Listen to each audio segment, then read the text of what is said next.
Assalamualaikum warahmatullahi wabarakatuh. Halo kawan, gimana kabarnya hari ini? Mudah-mudahan kita semua selalu dalam keadaan baik dan sehat ya. Dan semoga kita semua dipermudah dalam segala urusan.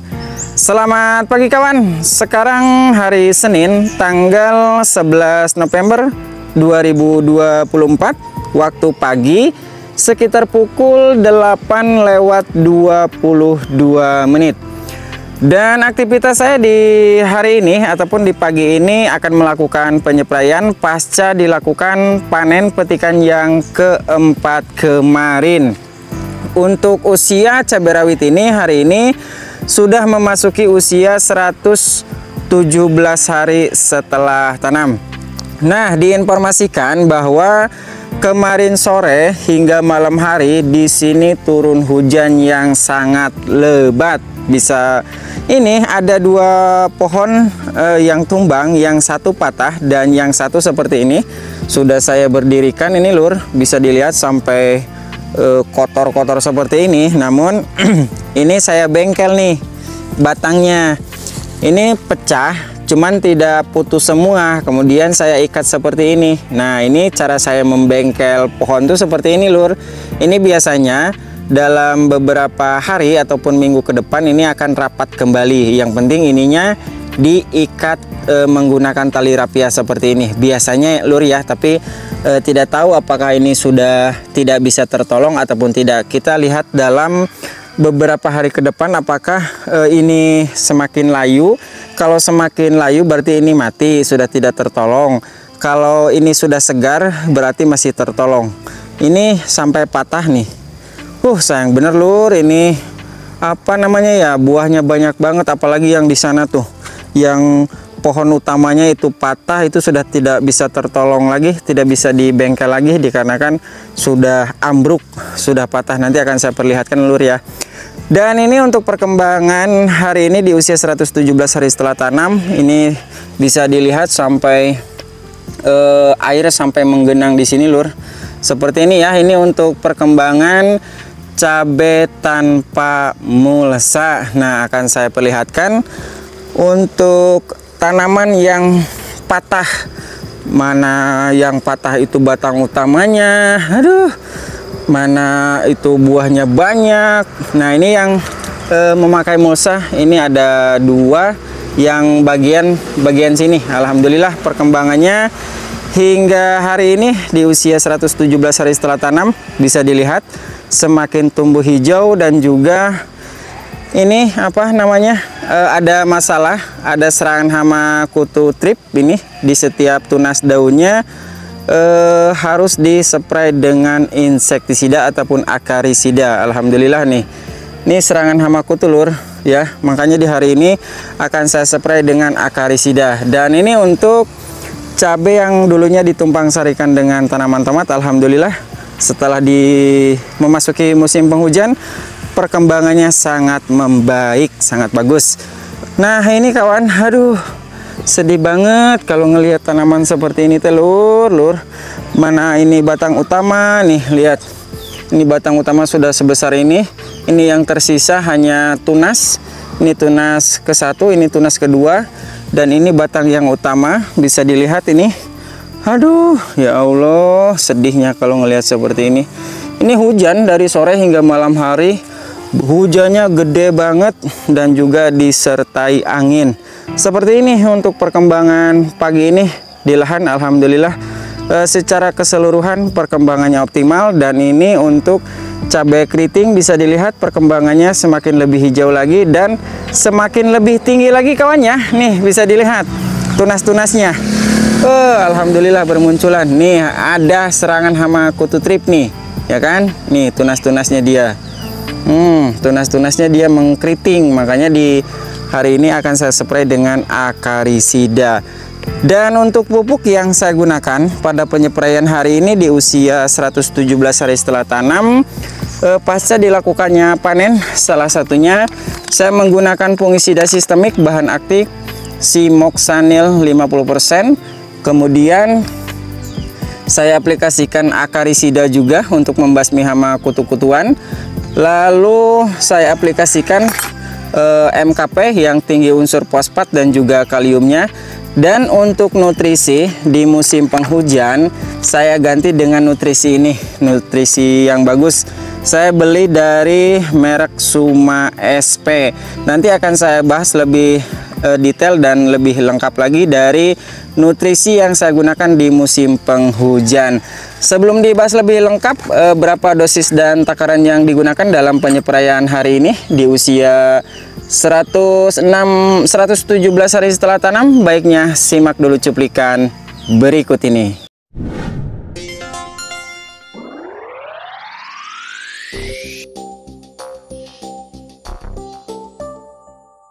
Baik kawan ya, untuk mempersingkat waktu dan durasi, mungkin saya akan langsung saja meracik pupuknya.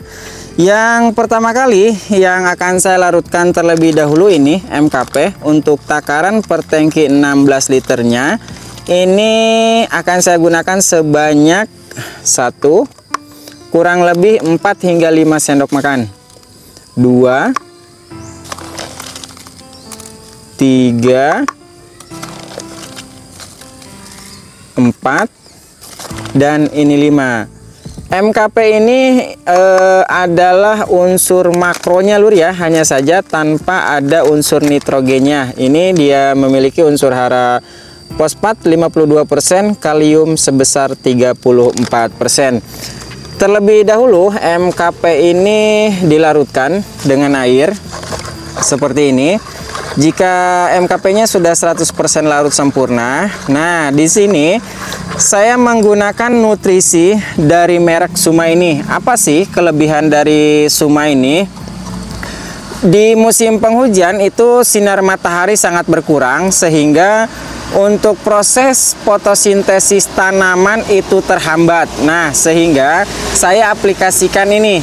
Apa unsur hara yang terdapat pada pupuk Suma SP ini? Di sini ini lebih jelas kawan ya. Mana ya? Nah, di sini dia memiliki unsur hara nitrogen sebesar 5%, kemudian boron 0,1%, kaliumnya cukup tinggi 8%, magnesiumnya di sini cukup tinggi sebesar 6% karena unsur magnesium ini sangat dibutuhkan sekali di saat memasuki musim penghujan untuk memperlancar proses fotosintesis tanaman. Begitu kawan ya. Kemudian ada Cu 0,5%, ada iron ataupun Fe-nya cukup tinggi sebesar 1,5%, ada molybdenum juga sebesar 0,2%, ada zinc 0,5% dan CO 0,08%.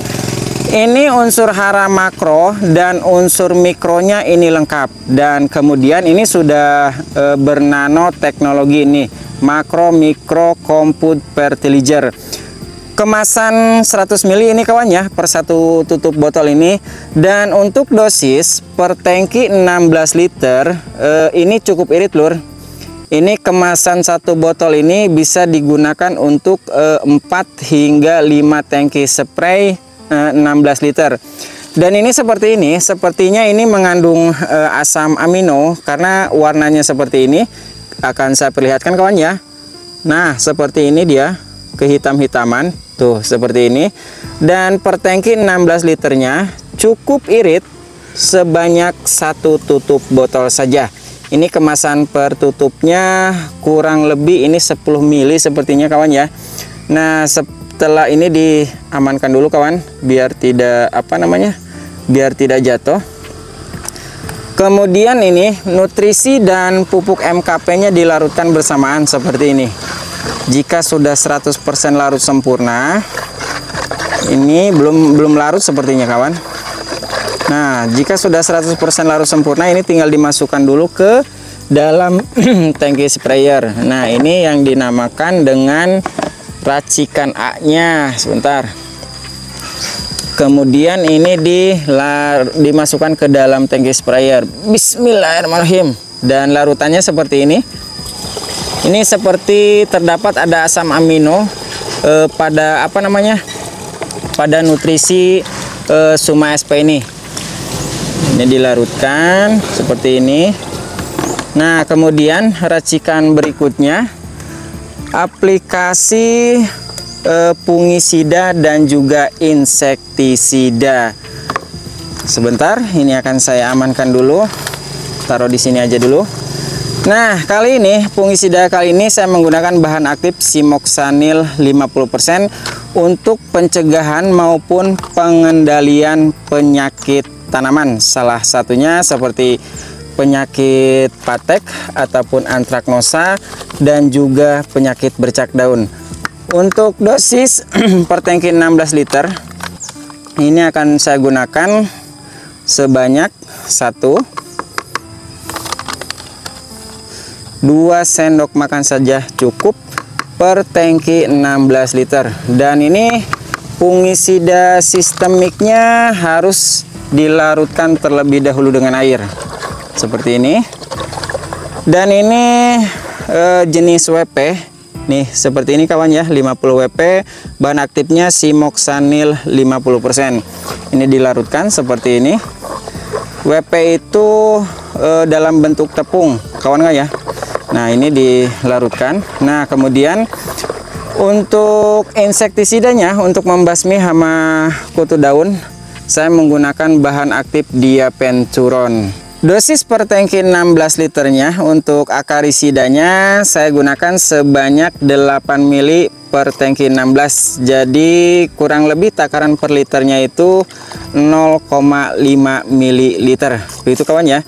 Dan ini untuk insektisida dan fungisidanya dilarutkan terlebih dahulu seperti ini. Jika sudah 100% larut sempurna, ini tinggal dimasukkan saja ke dalam tangki sprayer. Bismillahirrahmanirrahim. Dan ini yang disebut dengan racikan B-nya seperti ini. Bentuknya ini seperti susu tapi kecoklatan seperti ini kawan ya. Nah, seperti ini. Kemudian tangki ini diisi air full hingga penuh. Dan untuk kawan-kawan yang menginginkan perkembangan setiap hari cabenya, baik itu saat panen, itu bisa simak dan ikuti di Facebook Mitra Pertanian Channel, karena setiap harinya selalu saya update di sana. Begitu kawan ya. Dan ini harus diisi dengan full dulu. Sepertinya ini sudah penuh kawan. Kemudian ini tinggal diaduk dulu di dalam tangki sprayer supaya racikan yang diaplikasikan ini 100% larut sempurna. Dan seperti ini bentuk racikannya. Ini diaduk terus. Jika sudah 100% larut sempurna, ini tinggal dispraykan saja ke masing-masing tanaman. Dan supaya memiliki hasil yang maksimal, ini insektisida dan fungisida ini harus dispray ke seluruh organ tanaman. Begitu kawan ya. Seperti kuncup utama ini, tunas atas ataupun trubus atas, kemudian ke setiap ranting-ranting batang utama dan juga ke setiap tunas. Berikut juga kepada buah, itu harus seluruh organ tanaman harus terkena spray secara merata.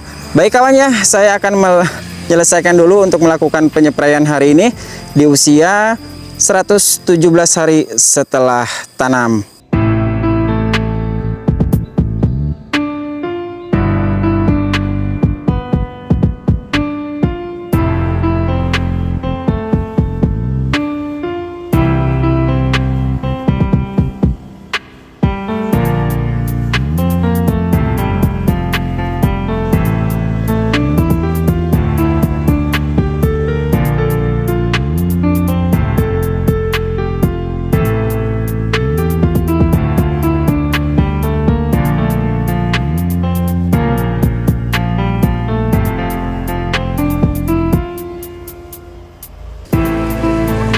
Baik kawan ya, mungkin untuk informasi yang saya sampaikan dalam perawatan hari ini di usia 117 hari setelah tanam pasca dilakukan panen petikan yang keempat, mungkin cukup jelas kawan ya.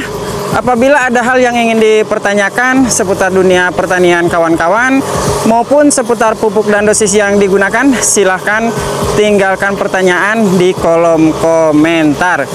Dan apabila juga ada kata-kata saya yang kurang berkenan, mohon untuk dimaafkan.